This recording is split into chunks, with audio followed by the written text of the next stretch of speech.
Hello everyone, so welcome back to my YouTube channel science की पाठशाला with प्रिया। तो कैसे हैं आप सब?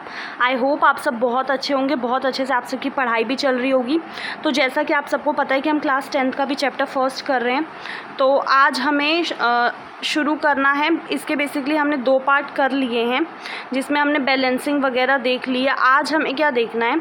आज हमें देखना है कि टाइप्स ऑफ केमिकल रिएक्शन से हमें शुरू करना है कि केमिकल रिएक्शंस जो होते हैं ना, उसके टाइप क्या क्या हैं, वो आज हमें देखते हुए चलना है। तो बिना किसी देरी के शुरू करते हैं। अगर आपने पहली बार आप इस चैनल पे विज़िट कर रहे हैं तो आप देख सकते हैं वीडियो, जो आपको अच्छी लगे आप खुद रेफ़र कर सकते हैं, और पसंद आए तो चैनल को सब्सक्राइब भी कर सकते हैं, वो आपकी मर्ज़ी है, फोर्स नहीं करूँगी मैं आपको। तो आइए शुरू करते हैं बिना किसी देरी के। अब हम केमिकल रिएक्शंस के टाइप देख रहे हैं ना। तो देखो, we have learned in class 9 that during chemical reaction atom of one element do not change into those of another element, nor do atom disappear from the mixture और appear from elsewhere. अब आपको ये line समझ में आ रही है? क्या बोलना चाह रहे हैं?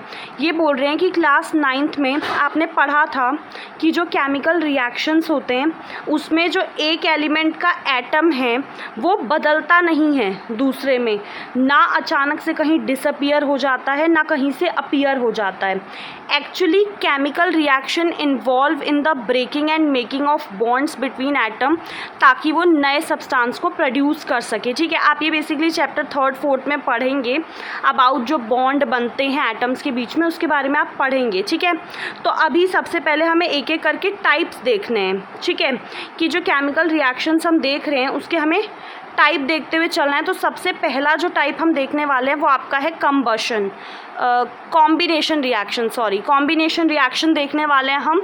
ठीक है, तो इसमें क्या करना है, सबसे पहले एक छोटी सी एक्टिविटी दी हुई है। आपको क्या करना है, बहुत कम अमाउंट में आपको कैल्शियम ऑक्साइड लेना है, या फिर जो चूने का पानी होता है क्विक लाइम, उसको बीकर में ले लेना है। धीरे धीरे उसमें आपको क्या करना है, धीरे धीरे उसमें पानी ऐड करना है और बीकर को टच करना है। फिर आपको ना टेम्परेचर में कोई चेंज फील होगा नहीं होगा। ठीक है, अब हम इसमें देखते हैं। अब देखो, आपने कैल्शियम ऑक्साइड जो है वो क्या करता है, पानी के साथ बहुत ज़्यादा विगरसली रिएक्ट कर देता है और स्लेक्ड लाइम प्रोड्यूस करता है, मतलब कैल्शियम हाइड्रोक्साइड, और कुछ अमाउंट में हीट भी रिलीज़ करता है, जिससे कि जब आप उसको टच करते हैं तो आपको गर्म फील होता है। अब देखो, क्विक लाइम हमारा क्या है, कैल्शियम ऑक्साइड, मतलब आप कैल्शियम ऑक्साइड है, फिर इसमें आपने पानी डाला तो H2 है, H2O है पानी। ठीक है, फिर आपका ये Ca जो है वो किसके साथ रिएक्ट कर जाएगा, OH2 बन जाएगा। ठीक है, जो कि आपका स्लेक्ट लाइम है और कुछ हीट निकलेगी। अब इस रिएक्शन में क्या होता है कि कैल्शियम ऑक्साइड और पानी जो है वो कंबाइन करते हैं, एक सिंगल प्रोडक्ट बनाते हैं, कैल्शियम हाइड्रोक्साइड। ठीक है, और ये जो रिएक्शन है जिसमें कि सिंगल प्रोडक्ट बनता है 2 या उससे ज़्यादा रिएक्टेंट से, उसको हम बोलते हैं कॉम्बिनेशन रिएक्शन। अब आप देखो, कॉम्बिनेशन रिएक्शन का मतलब क्या है, जैसे हम बोलते हैं कि हम किसी 2 चीज़ों को कंबाइन करके एक नई चीज़ बना रहे हैं ना।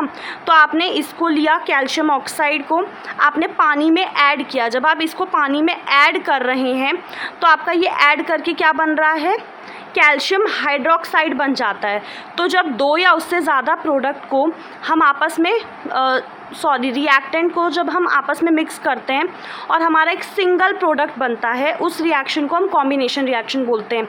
सच a reaction in which single product is formed from 2 और मोर रिएक्टेंट्स। ठीक है, 2 या उससे ज़्यादा रिएक्टेंट्स आपस में मिलके एक सिंगल प्रोडक्ट बनाते हैं, तो उसे हम क्या बोलते हैं, कॉम्बिनेशन रिएक्शन। ठीक है, ठीक है। अब इसके बाद थोड़ा सा इसमें देख लो कि क्या आपको पता है, a solution of slaked lime जो ऊपर वाली रिएक्शन में बना है वो बेसिकली हम जो वाइट वॉश करवाते हैं ना अपने घरों में, वो उसके लिए यूज़ होता है वो बेसिकली। ठीक है, और कैल्शियम हाइड्रोक्साइड जो है वो धीरे धीरे कार्बन डाइऑक्साइड के साथ रिएक्ट करता है एयर में और एक पतली सी लेयर बना लेता है कैल्शियम कार्बोनेट की। ठीक है, दीवारों पे। अब जो कैल्शियम कार्बोनेट है इस formed after 2 to 3 days of white washing, और उससे क्या होता है ना, एक शाइनी सा फिनिश मिलता है दीवारों को। और ये बहुत ज़्यादा इंटरेस्टिंग है, अगर आप नोट करें जो केमिकल फॉर्मूला है मार्बल के लिए वो आपका CaCO3 होता है।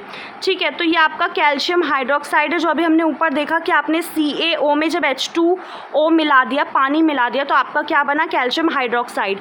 और ये जब आपका कार्बन डाइऑक्साइड के साथ साथ रिएक्ट करेगा तो आपका क्या बन जाएगा, कैल्शियम कार्बोनेट बन जाएगा, और यही आपका मार्बल का फॉर्मूला भी है। ठीक है, अब थोड़ा सा हम ना एग्जाम्पल्स को डिस्कस करेंगे। देखो हम भागेंगे नहीं, सबसे पहले हमने आज एक टाइप देखा जो कि क्या है, कॉम्बिनेशन रिएक्शन है। अब उसके कुछ एग्जाम्पल्स देखते हैं। सबसे पहला है बर्निंग ऑफ कोल। अब आपके पास देखो, आप कोल को बर्न कर रहे हैं, ठीक है, ये ऑक्सीजन है, ये रिएक्ट करके क्या बना रहे हैं, कार्बन डाइऑक्साइड। अब वैसे ही आप अगर देखेंगे पानी का बनना, formation of water from H2 और O2। अब आप देखो H2 से O2 जब रिएक्ट करेगा तो H2O बन जाएगा। ये बहुत सिंपल लैंग्वेज में हम ऐसा कह सकते हैं कि जब दो या उससे ज़्यादा सब्सटेंस जो हैं वो आपस में कंबाइन करके एक सिंगल प्रोडक्ट बनाते हैं तो वैसे रिएक्शन को हम कॉम्बिनेशन बोलते हैं। आप कोई भी दो चीज़ को मिला रहे हैं और उससे कोई नई चीज़ बन रही है तो वो क्या बोलते हैं, उसको कॉम्बिनेशन। ठीक है, अब इसमें देखो एक्टिविटी 1.4 में हमने ऑब्जर्व किया था, जो ऊपर हमने एक्टिविटी देखी थी कि थोड़ा सा उसमें हीट भी निकल रहा था। ठीक है, तो इससे क्या हुआ, रिएक्शन का जो मिक्सचर है वो गर्म हो जाता है। रिएक्शन जिसमें कि हीट निकलती है along with the formation of product, मतलब जैसे कि आप कोई रिएक्शन कर रहे हैं, इसमें कोई नया प्रोडक्ट बना और उसके साथ हीट भी निकल रही है, तो इसको हम क्या बोलते हैं, एक्सोथर्मिक केमिकल रिएक्शन। ठीक है, ये चीज़ बहुत ध्यान से देख लीजिएगा कि वो रिएक्शन जिसमें कि हीट निकलती है with the formation of product, मतलब जैसे जैसे प्रोडक्ट बनेगा उसके साथ साथ हीट भी निकलेगी, तो उसे हम क्या बोलेंगे, एक्सोथर्मिक केमिकल रिएक्शंस। ठीक है, अब थोड़े से एग्जाम्पल हम एक्सोथर्मिक के देखेंगे जिसमें कि आपको दिखेगा कि हीट निकलती हुई दिखेगी। अब जैसे इसमें देखो बर्निंग ऑफ नेचुरल गैस, ये आपका CH4 है, जब आपने इसको बर्न किया तो ऑक्सीजन से मिक्स होके इसने CO2 बनाया। ठीक है, और कुछ आपका 2H2O निकला। अब आपको पता है कि जब आप रेस्पिरेशन जो है वो भी एक एक्सोथर्मिक प्रोसेस है। देखो सबसे पहली चीज़ क्या है, हम सबको एनर्जी चाहिए ज़िंदा रहने के लिए, और ये एनर्जी हमें कहाँ से मिलेगी, खाने से मिलेगी। जो खाना हम खाएंगे डाइजेशन के दौरान, जब खाना टूटता है सिंपल सब्सटेंसेस में, जैसे कि चावल है, पोटैटो है, ब्रेड है, इसमें कार्बोहाइड्रेट्स होते हैं। ये कार्बोहाइड्रेट्स टूटते हैं और टूट के ग्लूकोज बनाते हैं। ठीक है, ये सब आपको पता होगा।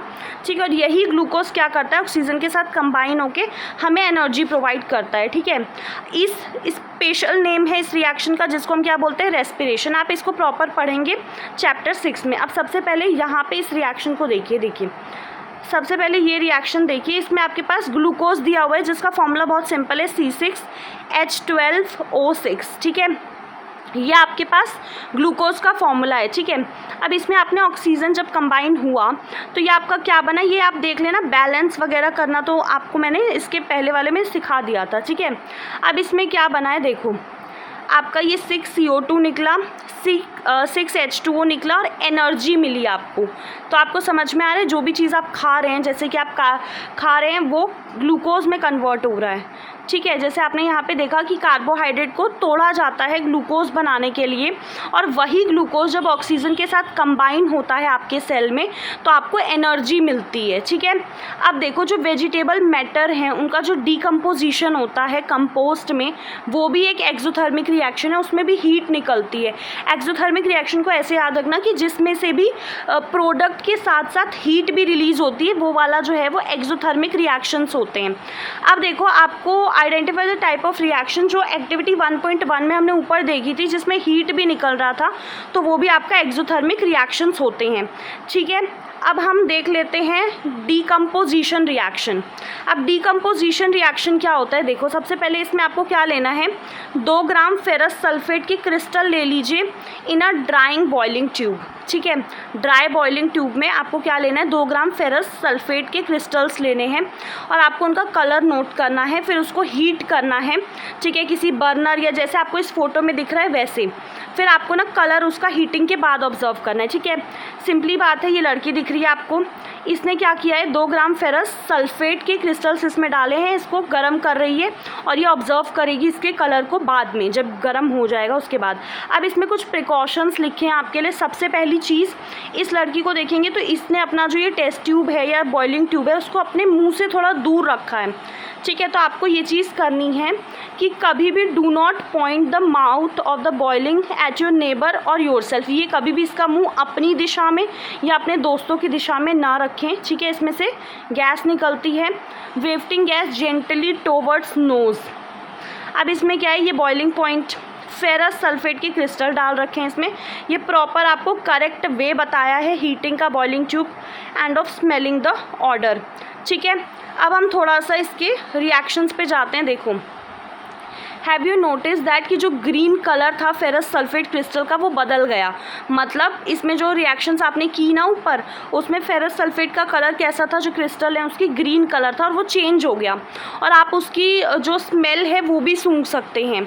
अब देखो, सबसे पहले क्या है, फेरस सल्फेट आपको दिया गया था जो कि जिसका फॉर्मूला होता है FeSO4।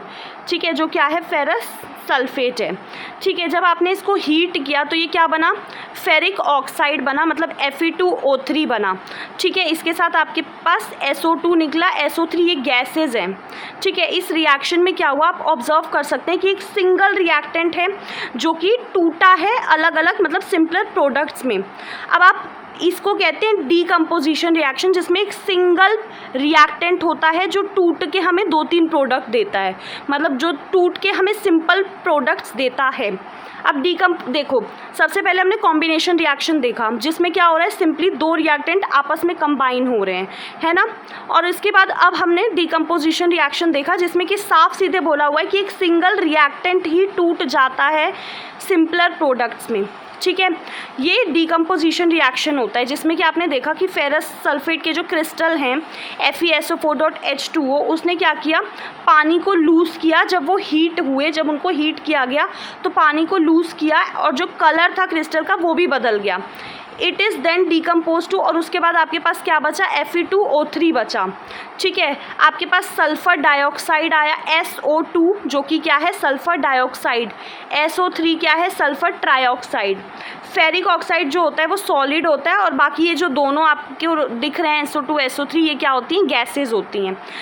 बेसिकली देखो, जो डीकम्पोजिशन होता है calcium carbonate to calcium oxide and calcium carbon dioxide on heating, ये इम्पॉर्टेंट है जो कि बेसिकली इंडस्ट्रीज़ में यूज़ की जाती है। जैसे आप इसमें देखिए, आपके पास CaCO3 है लाइमस्टोन, इसको हीट करके क्विक लाइन में और CO2 में तोड़ा जाता है। बेसिकली कैल्शियम ऑक्साइड को हम लोग क्या बोलते हैं, लाइम या फिर क्विक लाइम बोलते हैं, जो कि आपका CaO है।